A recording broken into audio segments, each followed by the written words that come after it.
रामकृष्ण हरी। आज आपण पाहत आहोत संत श्रेष्ठ ज्ञानेश्वर माऊली यांचा पालखी सोहळा। हा सोहळा जो आहे वाल्हे या गावातून जवळपास जवळजवळ लोणंदपाशी आलेली आहे। पालखी सोहळा खूप सुंदर आणि अतिशय देखणा असं या ठिकाणी जे आहे पालखीचं जे आहे या ठिकाणी खूप असं वर्णन करावं एवढं कमीच आहे। आणि खूप हा देखणा सोहळा आपण पाहू शकता। हा जो देखणा सोहळा आहे एवढा सुंदर आणि डोळ्याचे जे आहे पारणं फेडणारा सोहळा आहे।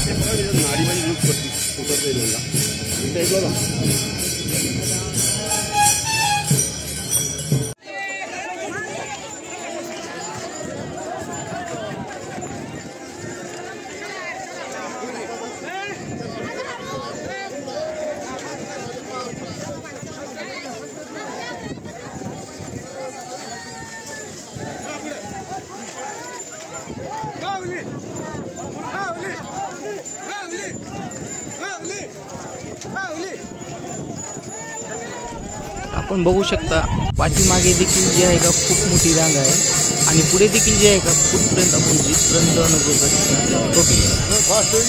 एवढी गर्दी आहे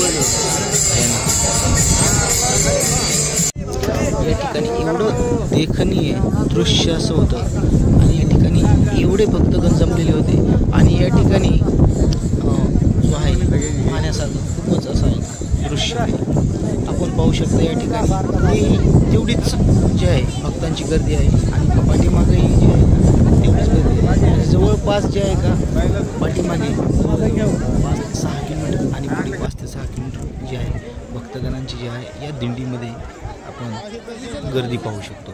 आणि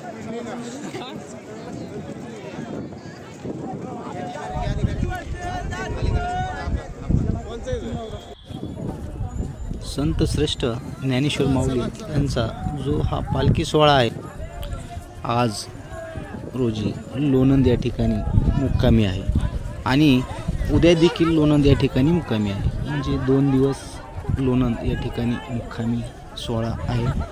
तर या ठिकाणी आपण गर्दी पाहू शकतो आणि पालखीचा जो आहे हा आनंद पालखीमध्ये आल्याच्या नंतरच खरा आनंद जो आहे तो घेता येतो।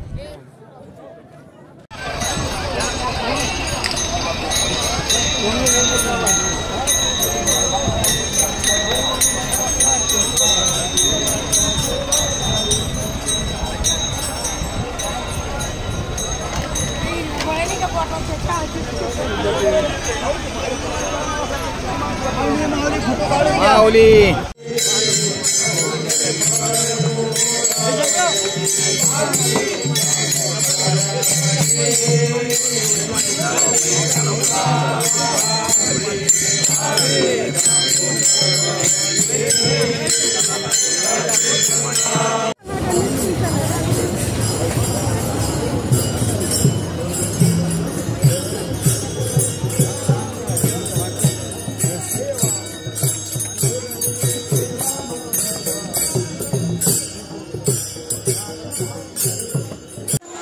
आपण या ठिकाणी पाहू शकतो की पालखी सोहळा जो आहे या ठिकाणी दोर आणि साखळी लावून जे आहे या ठिकाणी पुढं रस्ता करून देण्यात येतो आणि पालखी जी आहे पुढं मार्गक्रम करत असतो। तर आज भेटूया संध्याकाळी लोणंदमध्ये। रामकृष्ण हरी।